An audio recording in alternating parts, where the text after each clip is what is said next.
Hi, everybody. My name is Brittany Roberts, and I am in your health communications class. I know, exciting. No, but this is my presentation for the public speaking assignment. My initial reaction to this assignment, as you can see, it's a very bubbly personality, so talking to people really doesn't bother me. And especially giving them vital information that I feel that they might need. Um, Very super duper easy for me.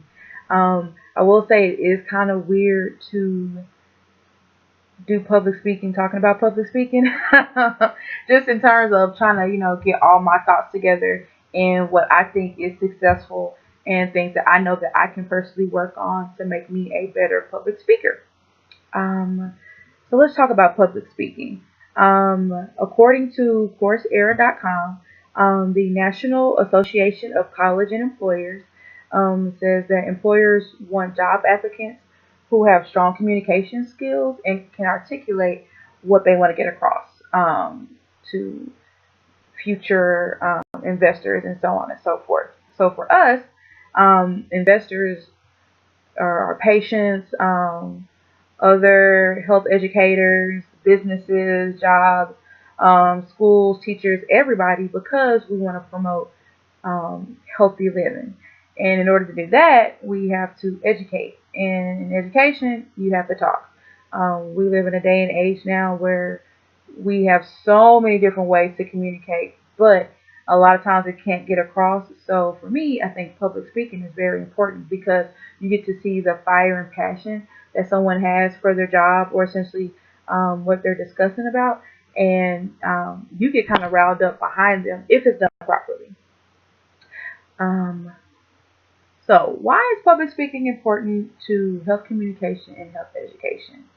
So currently, I work at an emergency room, working the front desk. So I am that first person that you see when you come into my facility.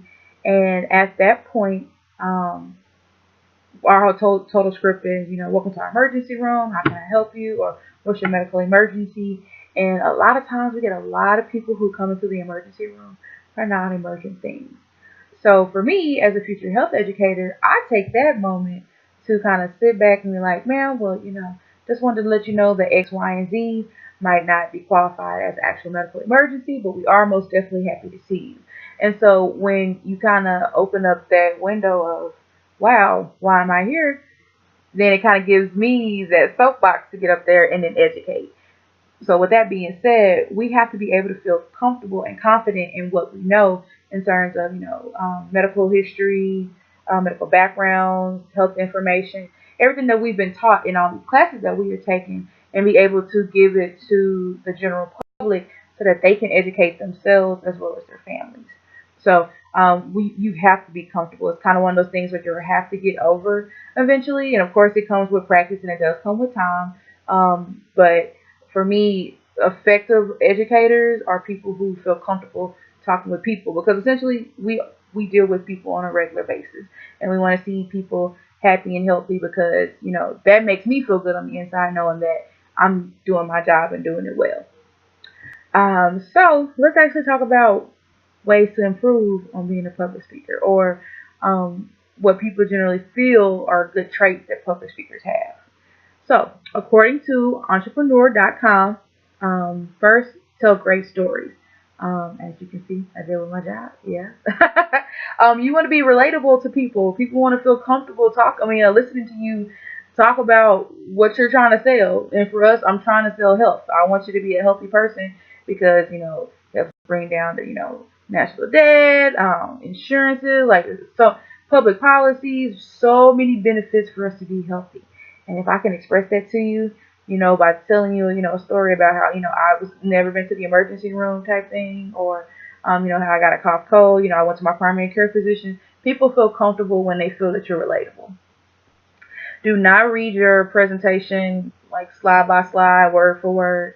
Actually, in our last PowerPoint presentation that we had to do for this class, it was stated that we should not read, verbatim what we put in our slides because you want to know that you feel confident, and people want to know that you're confident about the information that you have.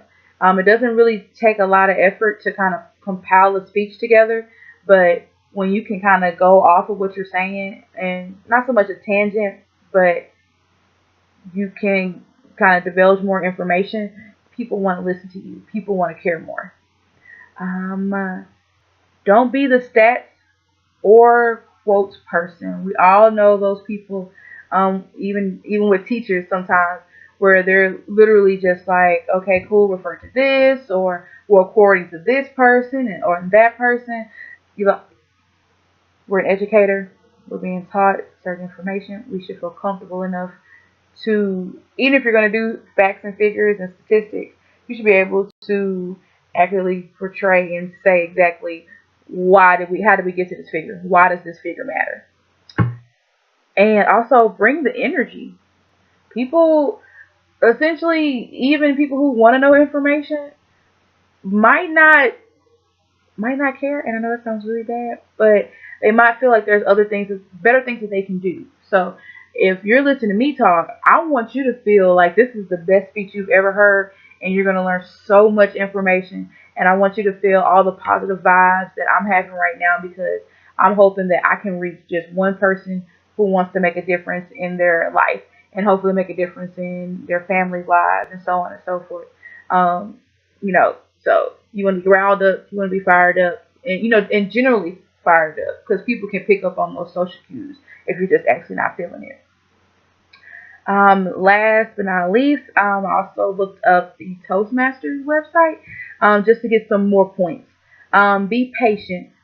Sometimes people won't understand what you're saying, or even if you made like a joke or something like that, and everybody doesn't get it. There's no rush. Kind of let things kind of sink in, and allow people the time to process the information that you're given. Stay strong. Move across the stage. I'm really, really big on eye contact. I kind of just rolled all those in together. Eye contact, moving across the stage. It allows people to follow you and feel comfortable with what you're saying. You're not just kind of standing there on the podium with a piece of paper like, this is what I'm trying to sell to you. Just make sure that you're listening. Nah, you're like, okay, cool. She's most definitely interested in what she's saying, and I want to be interested in what she's saying. We live in a very